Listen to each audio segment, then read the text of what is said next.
Hey everybody, I hope you are doing well. Today we'll talk about how to fix or how to solve the problem of PixelFlow. You will click on settings. Here you will click on apps, default apps, app settings. On above here we'll search about PixelFlow and you will click. In this page of app info you will click on first stop and you will click OK.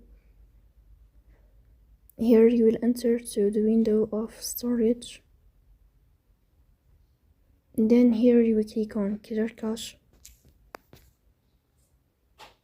Here in this page you will turn off your Wi-Fi and you will turn on your Wi-Fi again to fix that problem.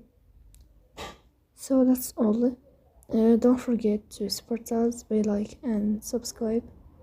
See you next time in another video and thank you for your watching and your attention.